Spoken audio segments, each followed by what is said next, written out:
দর্শক, আমরা যাচ্ছি হুনাইনের দিকে, যেখানে রাসূলুল্লাহ সাল্লাল্লাহু আলাইহি ওয়াসাল্লামের মক্কা বিজয়ের পর খুবই গুরুত্বপূর্ণ একটি যুদ্ধ সংঘটিত হয়েছিল।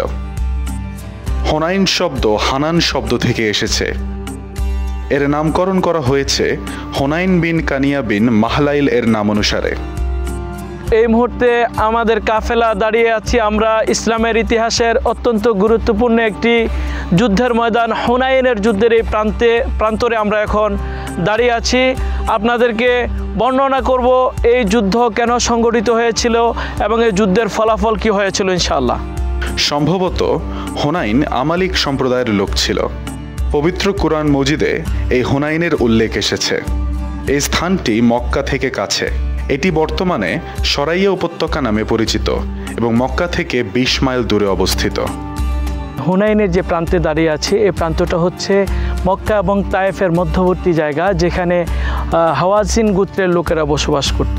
মূলত সুলহে হুদাইবিয়া অর্থাৎ হুদাইবিয়ার সন্ধি, মক্কা বিজয় সহ যে জাজিরাতুল আরবে মুসলমানদের যে বিজয় উৎসব চলছিল এইটাকে মেনে নিতে পারেননি এই হাওয়াজিন গোত্রের লোকেরা এবং তায়েফের বানি সাকিফ বা কাবিলাতুল সাকিফ গোত্রের লোকেরা, যে কারণে তারা মক্কা বিজয়কে উপেক্ষা করে বিদ্রোহের ঘোষণা দেয়।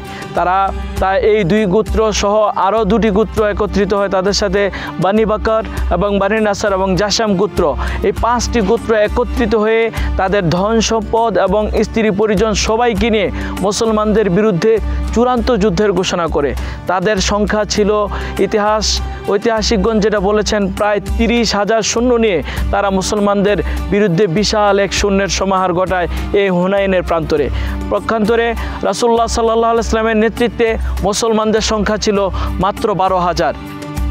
এই ময়দানেই হুনাইন যুদ্ধ সংঘটিত হয় এবং মুসলমানরা সেখান থেকে বিজয়ের বেশে ফিরে আসে।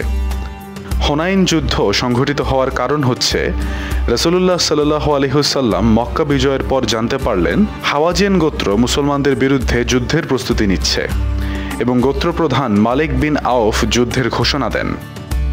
নসর, জশম এবং সাকিফ গোত্র তাদের সাথে যোগ দেয় এবং সবাই যুদ্ধের প্রস্তুতি নিতে থাকে। এদিকে রাসূলুল্লাহ সাল্লাল্লাহু আলাইহি ওয়াসাল্লাম যুদ্ধের ঘোষণা দেন এবং মদিনা থেকে আগত 10,000 সাহাবায়ে কারামের সাথে মক্কার আরও 2,000 মুসলিম যোগ দেয়। মুসলমানরা অতীতের যে কোনো যুদ্ধের সৈন্য সংখ্যা থেকে এই সংখ্যাধিক্যের কারণে গর্ববোধ করে।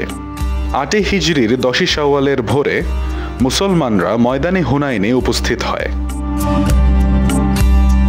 এই যুদ্ধে মুসলমানদের সেনাপতি ছিলেন আমাদের প্রিয় নবী মুহাম্মদ রাসূলুল্লাহ সাল্লাল্লাহু আলাইহি ওয়াসাল্লাম, আর কাফেরদের সেনাপতি ছিলেন হাওয়াজিন গোত্রের প্রধান মালিক ইবনে আউফ আন-নসরি।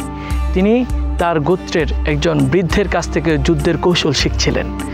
যুদ্ধের কৌশল বলতে গিয়ে ওই বৃদ্ধ বলেছিলেন, মালিক তুমি আমার থেকে কিছু কৌশল জেনে নাও, আমাদের শত্রুরা মুসলমানদের ভয়ে যুদ্ধের ময়দান থেকে পালাতে পারে, এজন্য তুমি যে কৌশলটা করবা সেটা হলো তাদের স্ত্রী পরিবার সন্তান এবং সম্পদগুলো সহ তাদেরকে নিয়ে যুদ্ধের ময়দানে অংশগ্রহণ করবা, যাতে করে তারা যুদ্ধের ময়দানে সম্পদ বা স্ত্রী পরিজনের মায়ায় যুদ্ধের ময়দান পরিত্যাগ না করে। যে কারণে তাদের সম্পদ পরিবার পরিজন যুদ্ধের ময়দানে ছিল। মুসলমানরা যখন বিজয় লাভ করে তাদের সম্পদের সংখ্যা বা গনিমতের হিসেবে তাদের সম্পদগুলো মুসলমানদের করায়ত্ত হয়। যে কারণে অতীতের সকল যুদ্ধের চাইতে এই হুনাইনের যুদ্ধে আল্লাহ তাআলা মুসলমানদের বেশি গনিমতের অধিকারী করেছিলেন। হাওয়াজিন গোত্র ছিল দক্ষ তীরন্দাজ। তারা মুসলমানদের আগেই হুনাইন উপত্যকার পাহাড় ও গিরিপথ সমূহে অবস্থান নেয় এবং মুসলমানদের উপরে একযোগে আক্রমণ শুরু করে। অতর্কিত আক্রমণের ফলে মুসলমানরা দিশেহারা হয়ে ছোটাছুটি করতে থাকে এবং উহুদ যুদ্ধের মতো পর্যুদুস্থ অবস্থার শিকার হয়।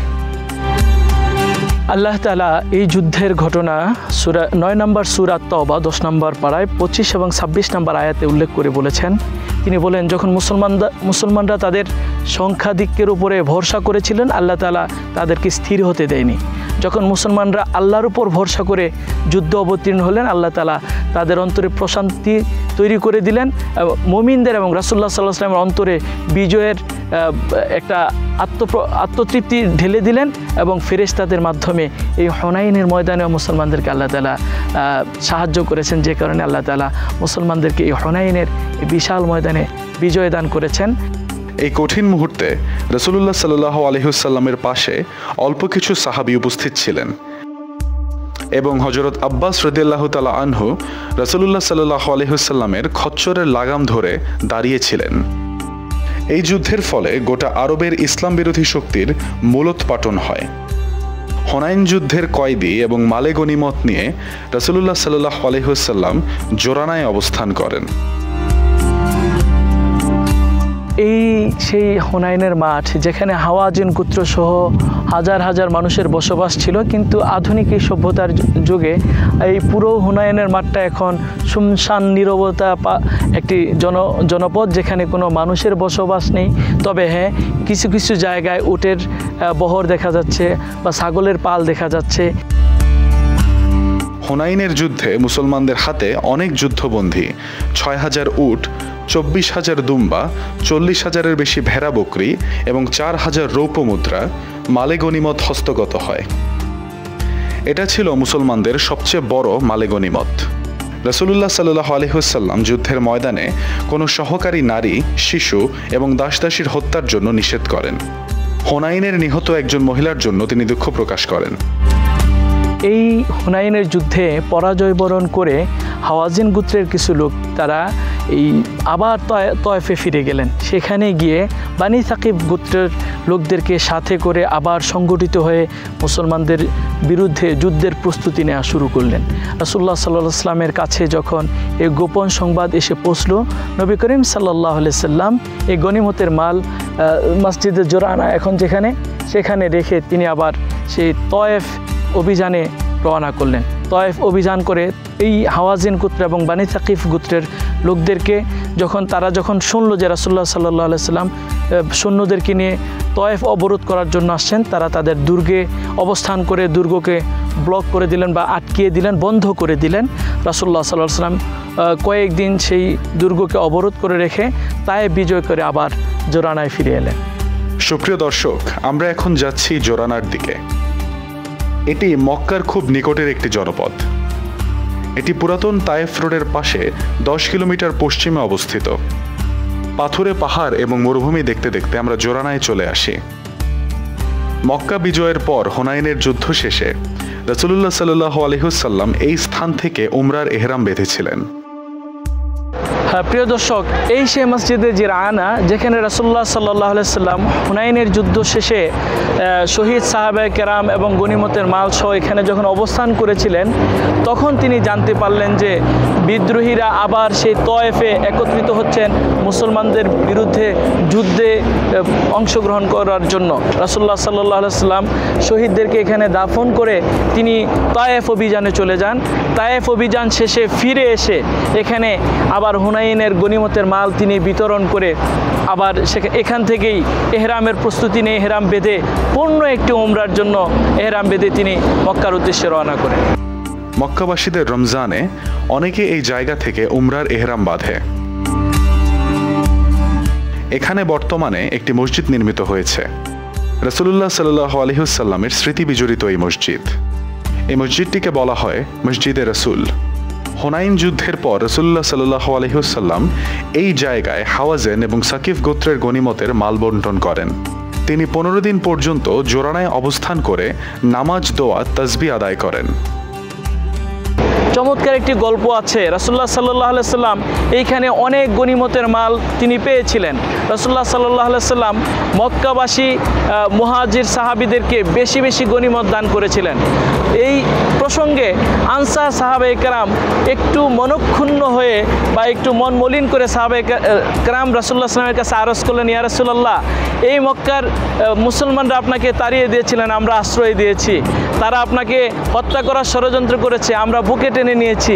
তাদেরকে আজকে আপনি সম্পদ বেশি দিচ্ছেন, আমাদেরকে কম দিচ্ছেন। আল্লাহ রাসূল সাল্লাল্লাহু আলাইহি ওয়াসাল্লাম হেসে দিয়ে বললেন, ও আমার প্রিয় আনসার সাহাবীরা, তোমরা আমাকে বুকে টেনে নিয়েছো, তারা আজকে ঘরে ফিরে যাবে গনিমতের সম্পদ নিয়ে, আর তোমরা ফিরে যাবে আমি রাসূলুল্লাহ সাল্লাল্লাহু আলাইহি ওয়াসাল্লামকে নিয়ে। মসজিদটির দৃষ্টিনন্দন মিনার রয়েছে। জোরানা হচ্ছে কুরাইশ বংশের রাতা বিনতে কাব নামক মহিলার উপাধি। তার সম্পর্কে কুরআনে নিম্নোক্ত আয়াতটি নাজিল হয়েছে, তোমরা ওই মহিলার মতো হইও না যে পরিশ্রমের পর কাটা সুতো টুকরো টুকরো করে ছিঁড়ে ফেলে। রাসূলুল্লাহ সাল্লাল্লাহু আলাইহি ওয়াসাল্লাম ৮ম হিজরির ১৭ই জিলকদ সেখান থেকে এহরাম পরেন। মক্কার পার্শ্ববর্তী যে সকল এলাকা থেকে লোকেরা উমরার এহরাম পরে, জোরানা হচ্ছে তার মধ্যে সর্বশ্রেষ্ঠ মিকাত, কেননা স্বয়ং রাসূলুল্লাহ সাল্লাল্লাহু আলাইহি ওয়াসাল্লাম সেখান থেকে এহরাম পরেছেন। জোরানায় একটি পুরাতন মিষ্টি পানির কূপ আছে, এখন বোধহয় পানির উত্তোলন আর করা হয় না। কথিত আছে রাসূলুল্লাহ সাল্লাল্লাহু আলাইহি ওয়াসাল্লাম ওই কূপের পানি পান করেছেন। আপনারা আমার পিছনে সাদা ওয়াল ঘেরা যে গোলাকার বৃত্তটা দেখছেন, এর ভিতরে একটা কূপ রয়েছে, যে কূপের নাম হচ্ছে বীরে জোরানা। যে বীরে জোরানাটা জাহিলি যুগেও ছিল। রাসূলুল্লাহ সাল্লাল্লাহু আলাইহি ওয়াসাল্লাম তিনি হুনাইনের যুদ্ধ শেষে যখন এই জায়গায় অবস্থান করেন, এসে দেখলেন এখানকার এই কূপের পানি ব্যবহার অনুপযুক্ত। রাসূলুল্লাহ সাল্লাল্লাহু আলাইহি ওয়াসাল্লাম যুদ্ধে ব্যবহার করা বর্ষা এখানে নিক্ষেপ করলেন। আল্লাহ তাআলা নবী করিম সাল্লাল্লাহু আলাইহি ওয়াসাল্লামের এই বর্ষার বরকতে এর পানিকে ব্যবহার উপযুক্ত সুমিষ্ট এবং সুস্বাদু পানিতে পরিণত করে দিলেন। এখন থেকে 5 থেকে 10 বছর আগেও এই কূপটা দেখা যেত, এবং মানুষের কুসংস্কারের কারণে অথবা ময়লা আবর্জনা যেন পড়ে না যায়, এজন্য সংস্কার করার জন্য এটাকে ঢেকে দেওয়া হয়েছে। তবে আশ্চর্যের বিষয় হলো, সেই ১৫০০ বছরেরও পুরাতন এই কূপের পানি এখনও চলমান। এর পাশেই রয়েছে একটি কবরস্থান, আরবিতে যাকে বলে মাকবারা। আমরা এখন যে জায়গায় দাঁড়িয়ে আছি সেটা হচ্ছে হুনাইনের যুদ্ধে মুসলমানদের যে 4 জন সাহাবায়ে কেরাম শাহাদাত বরণ করেছেন, তাদেরকে যেই কবরস্থানে দাফন করা হয়েছে, সেই কবরস্থানের সামনে আমরা দাঁড়িয়ে আছি। সেই সৌভাগ্যবান 4 জন শহীদ সাহাবীর নাম হচ্ছে আইমান বিন উম্মে আইমান মিন বানি হাশিম। বনি হাশিম গোত্রের আইমান বিন উম্মে আইমান, এবং ইয়াজিদ ইবনে জামআ ইবনুল আসওয়াদ, তিনি হচ্ছেন বনি আসাদ গোত্রের। সুরাকা ইবনুল হারিস ইবনে উদাই, তিনি হচ্ছেন আনসার গোত্রের। এবং আবু আমির আল আশআরি, তিনি আশআরিনদের পক্ষ থেকে যুদ্ধে অংশগ্রহণ করেছিলেন। এই 4 জন সৌভাগ্যবান সাহাবায়ে কেরাম এখানে শুয়ে আছেন, যাদের গোসল, দাফনের এবং ইমামতির, জানাজার ইমামতি করেছেন আপনার আমার নবী, দু জাহানের সরদার প্রিয় নবী সাল্লাল্লাহু আলাইহি ওয়াসাল্লাম। এই জিরআনা অঞ্চলটি একটি প্রাচীন জনপদ, যেখানে এই কূপ এবং শহীদদের কবর প্রমাণ করে এখানে প্রাচীন কাল থেকেই জনবসতি ছিল। আজকে কালের পরিক্রমায় এই জিরআনা অঞ্চল একটি আধুনিক শহরে পরিণত হয়েছে, এবং মক্কার অধিবাসী যারা আছেন তারা অসংখ্য মানুষ প্রতিদিন উমরার নিয়ত করার জন্য এই জিরআনা মসজিদে আসেন, এবং এখান থেকে ইহরাম বেঁধে তারা উমরার কাজ সম্পাদন করার জন্য যান।